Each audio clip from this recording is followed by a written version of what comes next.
What a race.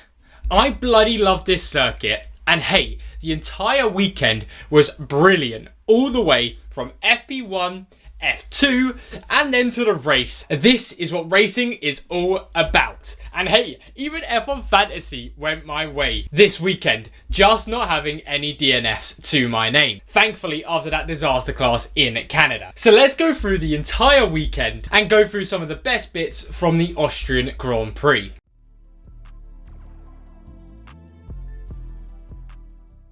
So we'll start off with practice, and straight away, this probably was one of the better practice sessions we've had throughout the full season. I think straight away in FP1, we had done setting the world alight basically. 4th place in FP1. Now, yes, you could be a bit of a killjoy and be like, well, it's FP1, not everyone's going as fast as they can, but still, 4th place, yes, in the fastest car, only a 10th behind Oscar Piastri. Absolutely incredible. He is putting his name into the world of F1. And hey, let's get real. Sadly, it won't be McLaren that he'll be carrying on with if he gets to F1. There's no doubt in my mind that some of the lower teams will be looking towards him if there are any driver swaps coming into 2026. What a drive from him. And hey, it's really good to see these young drivers doing really well in F2 and showing what they can do in F1. And then for the rest of the practice sessions, I mean, at one point we had Aston Martin potentially looking like they had some incredible pace. I mean, the one thing that was pushing me away from it was Lance Stroll showing this, and we all know what Lance Stroll's like. The big questions as to who the second fastest constructor was, you go from FP1, it looked like Mercedes, FP2, it looked like Red Bull, FP3, then you've sort of got a bundle of Ferrari, Mercedes, Red Bull sort of conundrum. But one thing we did definitely learn was McLaren were on fire this weekend, absolutely being dominant in FP2 and FP3. And I mean, hey, we knew it was going to happen after something like Canada. They were just going to bounce back.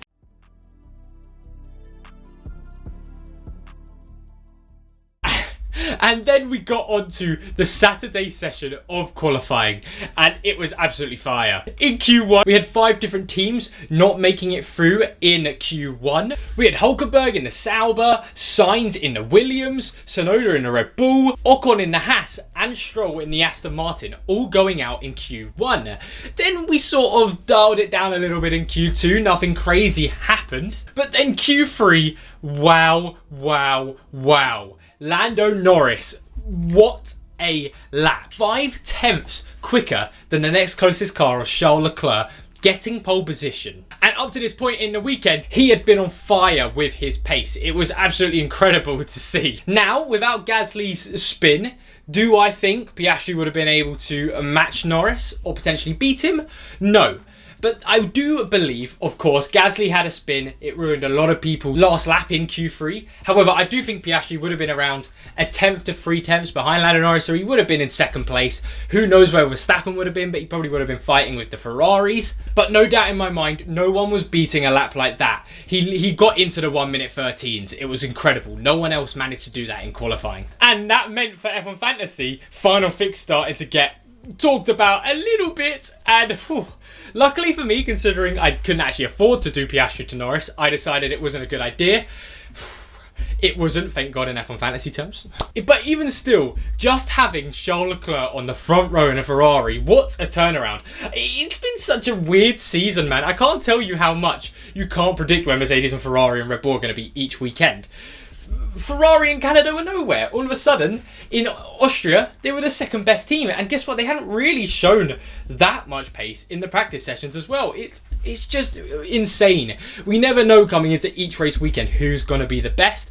And this is why we love F1. We know McLaren's going to be there or thereabouts, but we've still had even races like Canada, Russell winning, Japan, Verstappen winning. These sorts of races still happen. It's just so good. And hey, talking about one of their other drivers, of Lewis Hamilton, he was on fire as well. Quite literally setting the circuit alight with his rapid pace, going into P4. Now, yes, he was behind Piastri and Leclerc, but that's really good considering where his qualifying has been in the last few seasons. But all I know is that meant coming into the race day, we were set up for such a brilliant race.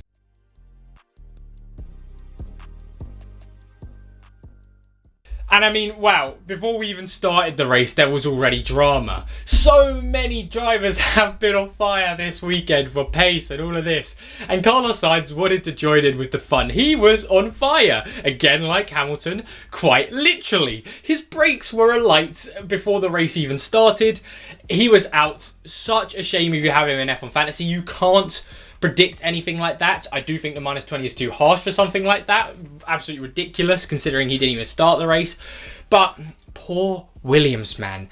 I'll get onto them in a little bit in the race, but wow. Before the race even started, Sainz out, Williams down to one car. But then the race started 15 minutes later, and it didn't take long for absolute chaos to ensue on the track. Coming in to turn 3, Antonelli bites off a little bit more than he can chew, absolutely locks up his car and dives into Max Verstappen. Now, of course, Antonelli didn't mean to do it. Verstappen was just the unlucky person. Wrong place, wrong time. Very unlucky for him to end the Austrian Grand Prix like that. But it meant that before lap 1 had even finished, Verstappen and Antonelli were out. Meaning we had a lot of these midfield drivers now getting closer and closer to the points. Well, hey, bloody hell, we even had Gasly up to P6. He had an incredible start.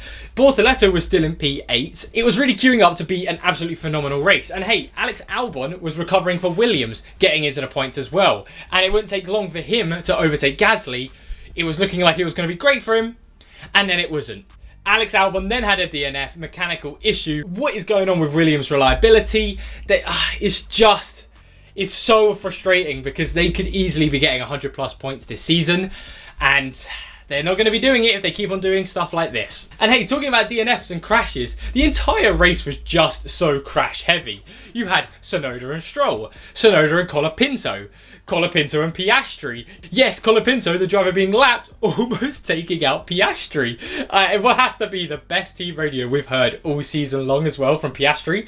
Basically chatting shit about Alpine, at how they still want to get him back after all these years. After that infamous tweet that he sent out. We then had Ferrari deciding to be a serious team again, locking down a podium finish with Charles Leclerc. For once, he actually looked happy at the end of a race, as he was absolutely on fire this entire weekend. And with this brilliant result, that now puts them back into second in the Constructors' Championship, ahead of Mercedes by 1 point. I can't keep up with it. It's absolutely crazy. Mercedes one weekend looked like they're going to start building a gap. Then Ferrari cut it down. Ferrari in second place, they have a terrible weekend. Mercedes start to build up that gap again. I mean, hey, if we're going off the patterns, that now means it's Mercedes' turn to have a great race while Ferrari come like 6th in a DNF. We'll see what happens in Silverstone, but it's just, what a battle for second place in the Constructors we have on our hands. Now Red Bull, they're sort of out of it. Don't worry about that. And McLaren, well, McLaren are absolutely dominating, but at least we're getting a Drivers' Championship fight up there. So we have nothing to complain about at the minute, Drivers' Championship-wise and Constructor-wise. And then going back to the race, once we got to the finish line, who gets double points? Who would have bloody guessed it coming into this weekend? Double Sauber points. Bortoletto 8th. Absolutely incredible. Very much deserved driver of the day. Got his first points in his F1 career. However, just, oh my god, Nico Hülkenberg is the GOAT. That is now back to back to back points in F1 in a Sauber. Not only this, he started from P20. Nico Hülkenberg must think he's like Jarno Opme or something, like doing a last to first challenge in that Sauber. It's ridiculous. How does he keep on doing this? 20th to 9th is an incredible feat. That Sauber just was absolutely on fire the entire weekend. And now in the Constructors' Championship further down, we have Haas, Aston Martin and Sauber all covered by 3 points. So now we have a battle for second and a battle for 7th in the Constructors' Championship. So yes, it may not be first place, but just battles all across the field is what we want in F1. And hey, I would love to know for anyone who did end up going triple McLaren Sauber builds in Austria for F1 Fantasy, comment down below what your team scored as well, because you must have got 300 plus points. It was incredible for anyone who did that. And then I have to talk about, of course, the big talking point of the race, Norris versus Piastri. They were having a massive ding dong, and whew, it was everything you want from racing. It was close, it was smart, it was fair, it got a little bit dangerous as well. It was just so good. I really thought when Piastri locked up, he was taking both of them out, but whew, they just about survived, and it was just such a great showing. Of course, Lando Norris ended up winning the race, but Piastri took fastest lap again for F1 Fantasy, meant he got more points than Norris. It was ridiculous. It's actually crazy how that happened. But now the championship standings, 15 points within Norris and Piastri. It is game on for the championship fight, and this thing is going to go down to the wire. Can't wait. And then finally in the race, I have to apologise to Liam Lawson. I did not know his game. Ending in P6, the highest of the Red Bull cars. After a performance like that, he's got to be careful because we know what Red Bull are like. But, absolutely phenomenal considering how bad his season has been. To get a race like this is really good for a confidence boost, and it does show the rest of the grid, look at me, it is just that Red Bull car. I'm Lawson, I can drive fast. But with that all said and done, that was the Austrian Grand Prix. Now, where do I fit it into my rankings for this season? So of course I started off last weekend with Canada, and I gave that a 7 out of 10. And this weekend, I have to give the Austrian Grand Prix an 8.5. Not a 9, as the second half of the race did dull down quite a bit. However, a very solid race considering we didn't have any changeable weather conditions. We had drama from crashes. We had a battle for the race lead between the two front runners for the Drivers' Championship. We had midfield battles. We had double Sauber points. It is everything you want in F1, and 100% it will be hard to beat a race like that in the upcoming races. Comment down below, what did you think of the race? Where would you rank it? Was it better than Canada? Was it worse? But we've been on a good roll because Canada are 7, Spain probably would be up there as well. Austria, loving life in F1 at the minute. Will Silverstone be any better? Well, let's go and find out. Thank you all so much for watching this video today. If you like what you saw, make sure to like and subscribe. I will be back on your screens on Wednesday for my everything you need to know about the Silverstone Grand Prix video.